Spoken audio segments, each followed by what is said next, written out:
Assalamualaikum warahmatullahi wabarakatuh. Kami dari kelompok 7 kelas PTIKE, Prodi Pendidikan Teknik Informatika dan Komputer akan membahas mengenai teori perkembangan kognitif sosial Albert Bandura. Latar belakang Albert Bandura yaitu Albert Bandura lahir di Alberta, Kanada pada 1925.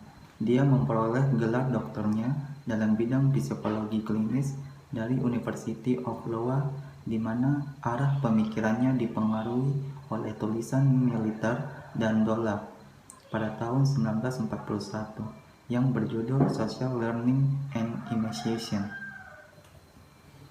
Setelah sampai di Stanford University pada tahun 1950-an, Bandura memulai sebuah program penelitian yang mengeksplorasi pengaruh-pengaruh terhadap perilaku sosial. Bandura meninggal dunia pada tanggal 26 Juli 2021 di rumahnya yang terletak di Stanford akibat gagal jantung pada usia 95 tahun.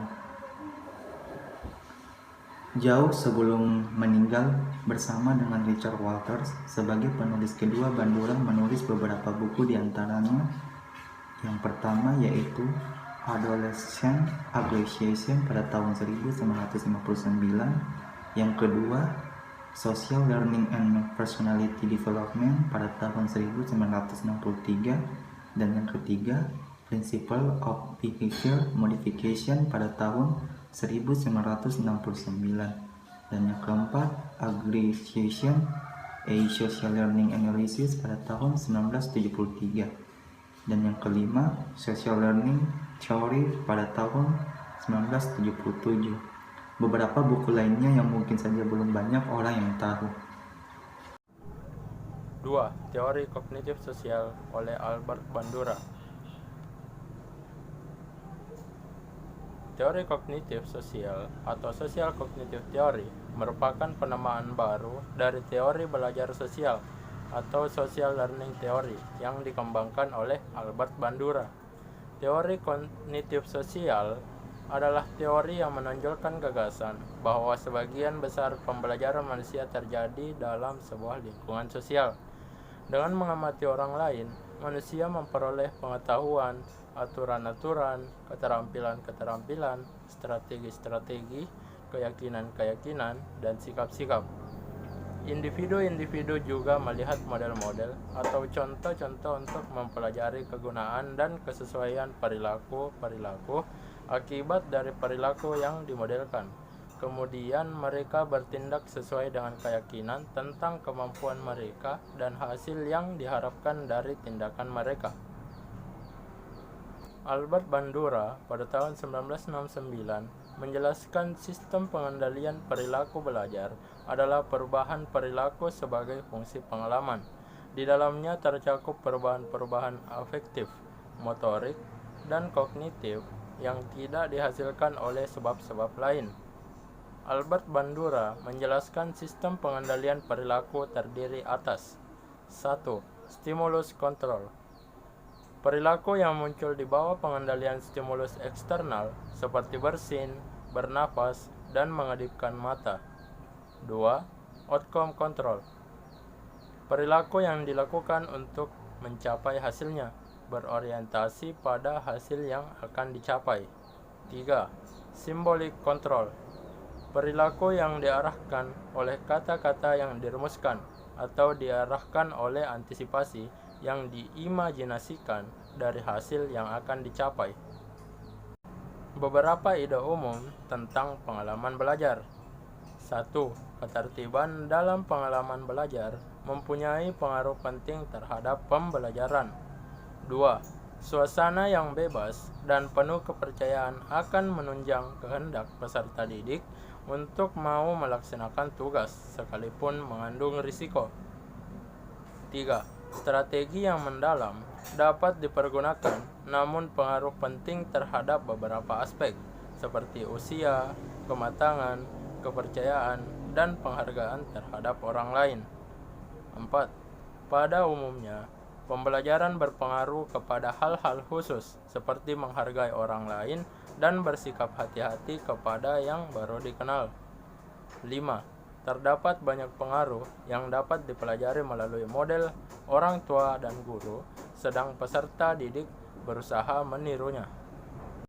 Gaya belajar adalah kunci untuk mengembangkan kinerja dalam pekerjaan, di sekolah, di dalam situasi-situasi antara pribadi. Kepada guru diharapkan untuk menyadari bahwa setiap orang mempunyai cara tertentu untuk mempelajari informasi baru agar tercapai semaksimum mungkin.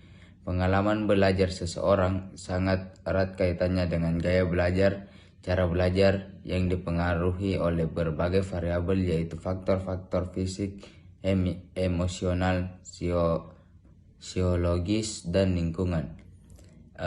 Dalam belajar, guru hendaknya mampu mengkomunikasikan materi dan menyampaikan informasi dengan menggunakan berbagai metode mengajar agar setiap anak dapat menyerap dan memahami untuk kemudian digunakan pada saat yang diperlukan.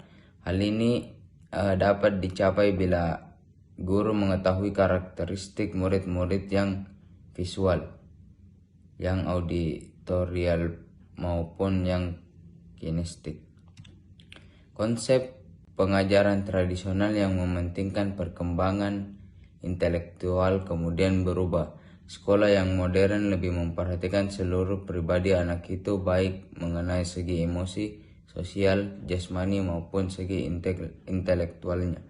Sekolah berusaha dengan sengaja mengembangkan semua aspek pribadi anak dengan memberikan bahan pelajaran yang sesuai dan dengan cara penyampaian yang bervariasi.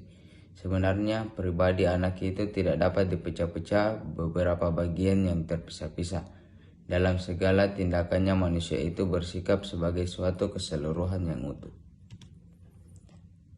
Dari uraian tentang teori belajar sosial dapat disimpulkan sebagai berikut. Yang pertama, belajar merupakan interaksi segitiga yang paling berpengaruh dan mengait antara lingkungan, faktor-faktor personal, dan tingkah laku yang meliputi proses-proses kognitif belajar. Yang kedua, komponen-komponen belajar terdiri dari tingkah laku, konsekuensi terhadap model, dan proses-proses kognitif belajar. Yang ketiga, hasil belajar berupa kode-kode visual dan verbal yang mungkin dapat dimunculkan kembali atau tidak. Yang keempat, dalam perencanaan pembelajaran skill yang kompleks perlu ditambahkan sense of exchange dan self-regulatory.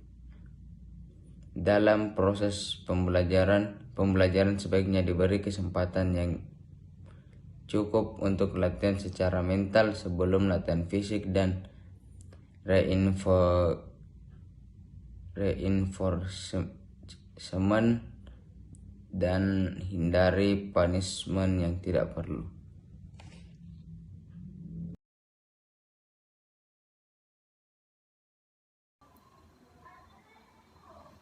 Sekian hasil presentasi kami dari kelompok 7, kurang lebihnya mohon dimaafkan.